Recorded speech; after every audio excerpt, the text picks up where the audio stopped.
How's it going, everyone? Welcome back to the channel. So I am in the middle of making a couple of American flag cross assembly jigs right now, and in order to do that I need to use my drill press quite extensively to drill a whole bunch of holes in a lot of small parts that are kind of repeatable in nature. And the only way to do that easily and efficiently is to have some sort of a fence and blocking system on my drill press, which, as you can see, I don't have. And I've just been, clamping down pieces of wood on there for the longest time and doing that. And I finally decided that I need to do something different. Now, I have been wanting to build a drill press table and fence system for years now. I've been telling myself for years that I'm going to do it, and there just don't seem to be enough hours in my life to do that. So I had to finally break down and buy one. And I settled on this guy.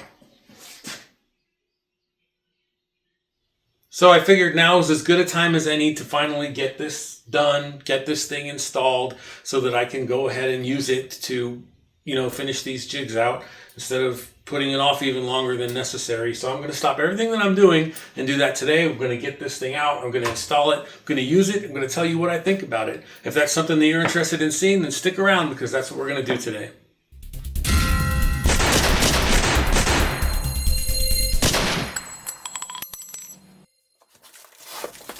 Alright, so I knew this thing was MDF, but I was pretty pleasantly surprised by a few things once I got it open. One, it's really thick MDF and edge banded all the way around. Two, the melamine or whatever that is on top isn't just that flat run-of-the-mill stuff that you get on particle board sheets from the big box store. It's textured, it looks good, and it seems to be of high quality, complete with measurement markings and 2 T-tracks embedded in the table to accommodate hold down clamps and such. And third, when you flip it over, you'll find that though the bottom isn't similarly covered, it is nicely sealed and finished, which should minimize any potential moisture absorption.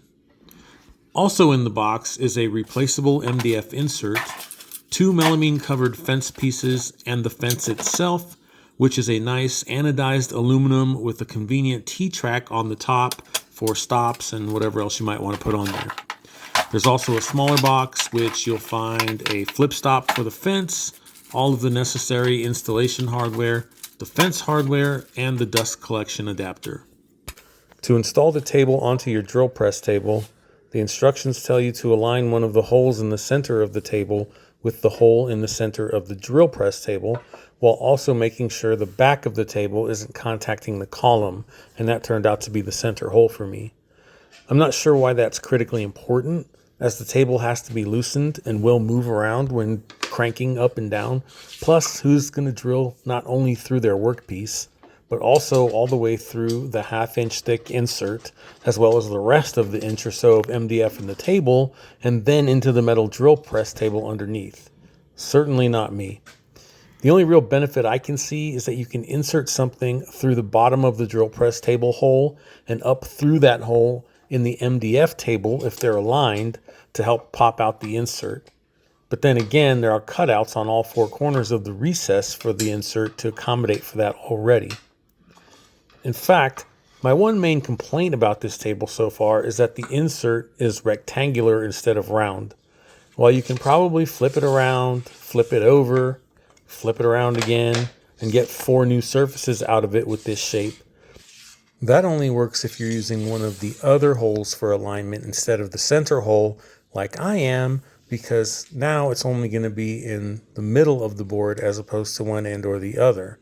However, you can slightly rotate a round insert many times on both sides and get even more use out of it before needing to replace it. But that's a minor gripe, as 1/2-inch MDF is very easy to come by and probably easier to cut into a rectangle than into a perfectly shaped and sized circle now that I think about it, so there's that.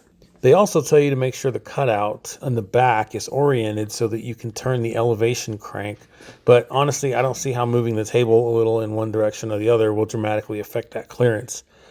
In my case, the handle on my crank clears the back of the table, but it's too short to even make it to the cutout area, and it's real close at the top of the rotation as a result. I'll probably just turn a longer handle for it on my lathe when I get a chance, which should allow for total clearance and make it much more comfortable to raise and lower. Once you have everything aligned, the next step is to install these mounting brackets to the underside of the MDF table so that when tightened, they will press up on a flat area on the underside of the drill press table and clamp the two together. I just used a Sharpie to mark the general area where they would be mounted. Then off camera, I measured and made sure that they were all lined up at equal distances and marked the holes. Because this is MDF, you absolutely must pre-drill the holes for the screws. The instructions recommend a 7/64 drill bit at 3/4 of an inch deep. It just so happens that I have that size in a self-centering bit, which is perfect for this application. Trust me, if you don't have a good set of these already, do yourself a favor and get some. I'll leave an affiliate link to this set down in the description below if you want to get some of your own. So I used this drill bit to pre-drill all the screw holes right down through the center of the holes on the brackets. Once I got the first screw on all 4 brackets installed, I made sure that they were all aligned and then drilled and screwed in the other ones, and then I was ready to install it onto my drill press table. But this is where I hit the only real snag in this whole installation process, even though it was a minor one as far as snags go. Because the metal drill press table is rounded on the sides, and I had pre-installed all of the brackets on the underside of the MDF table in straight lines, I was unable to get them to slide over the metal table. Not a big deal though, as all I had to do was remove the 2 inner screws on the brackets of one side so that I could swivel them out of the way, which gave me the clearance to get the table on. Then I just rotated them back into place and reinstalled the screws. The last thing to do is to secure the table in place with the J-bolts, and here's the second thing that I think they could have done better with this table. The metal on these brackets is just too thin, and if you're not careful, you'll just bend them if you over-tighten the J-bolts, which is incredibly easy to do. They do seem to hold it in place well enough for now, but I can see myself possibly having to come back in the future to add some stop blocks around the sides of the metal table or something to make sure that the clamps don't come loose and allow the table to shift. The last thing left to do is to assemble and install the fence. The instructions are pretty much exactly that, in just about the same words. There are no actual instructions or illustrations for this. Now, it's not exactly rocket science, but there are some crayon-eating mofos out there who are just going to struggle with it. In any case, I'll do it here for you window lickers out there because I love you all. For some reason, Rockler made these MDF fence pieces with a chamfer on one side, but only for the tops of the pieces. I'm not sure why, but presumably for the flip stop to slide more easily across, I guess. Usually, however, you would want to do this on the bottom in order to serve as a place for dust to collect so as not to cause your workpiece to be out of alignment by letting dust get in between it and the fence, but whatever, this is how they did it. So first, take the 4 short T-bolts and slide them into the slots on the back of the MDF fence pieces, then push them through the holes on the aluminum fence. Once those are on, take the dust collection adapter and slide it over the 2 inner T-bolts. Unfortunately, this is the only way that it fits, with the port extending off to the left, so keep that in mind if you want to get it. Once that's on, take the 4 small round knobs and tighten everything down. Next, take the 2 long T-bolts and slide them from the bottom up with a washer and star knob loosely on the top, and then feed the heads of the T-bolts down through the holes in the table and into the slots. Align the fence where you want it, make sure the heads of the T-bolts are aligned with the slots on the bottom, and then tighten down the knobs. Once it's on, all you have to do is loosen the knobs a half turn or so, and that way you can slide the fence without the T-bolts, or the heads of them anyway, falling out of alignment with the slots, and then tighten them down again. The absolute last thing to do is to install the flip stop, and this is where I met the third and biggest and only real disappointing feature with this table. In a nutshell, the stop is junk. With the bolt that holds it together tightened, it locks into place and doesn't move, and doesn't really have any deflection either, which is nice. However, I had to use an Allen wrench to loosen the bolt, which allowed it to flip up, but then you have to tighten it back down with the wrench again to get it to stay in place, which means I would have to have that Allen wrench on hand every single time that I use it so that I can move the stop, which is more than a little irritating. And yes, I tried to find a sweet spot that was just tight enough for it to move and provide enough resistance to hold it in place, but it was all or nothing, loose or tight. I read a review where someone else came across this, and that person contacted Rockler, who sent them a new and apparently improved stop, but I'm way too lazy to do all that. I have another precision Rockler stop somewhere that I couldn't find in time to add to this video, but it looks like this. This one is really nice with micro adjustments and everything, so it would be a much better option for me anyway, once I find it. I'll just leave the crappy one on the other side of the fence in case I need to use it for something additional. But I'll use the nice one as my primary stop. I'll leave a link to this nice one down below as well in case you're interested. One last extra touch I decided to add to this table as part of the dust collection upgrade I'm currently working on is this Rockler Fence Port Dust Brush. This thing is actually pretty dang cool. It has this really nice, stretchy, flexible hose that has a fitting on one end that is both a brush and it just happens to fit perfectly over the dust collection adapter. So you can use it both to provide dust collection to your fence and also to clean up anything that's left on top of the table when you're done. I really like this thing, and I'll leave a link to it for you down below as well if you're interested in getting one for yourself. The first thing I wanted to test out on this thing was the dust collection, and I wasn't disappointed. Of course, I'm using an actual full-size dust collector with like 1,000-ish CFM here, but I suspect you would get similar results with a shop vac in this application, maybe even better considering a shop vac pulls the air at a higher velocity, as I understand it, just not as much of it. In any case, I was very pleased with it. One of the main reasons I got this table is because I very often have to drill multiple holes or countersinks in small parts with repeatable accuracy, like I'm doing with these acrylic pieces that are used to make my American flag cross assembly jig.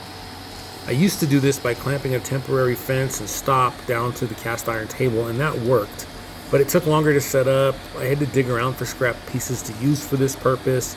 The clamps often interfered with the arms of the drill press, so I would have to take all of them out except for one.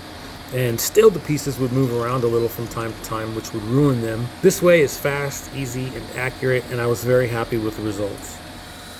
The other main reason I wanted to make this table is because it's big, significantly bigger than the cast iron table of the drill press.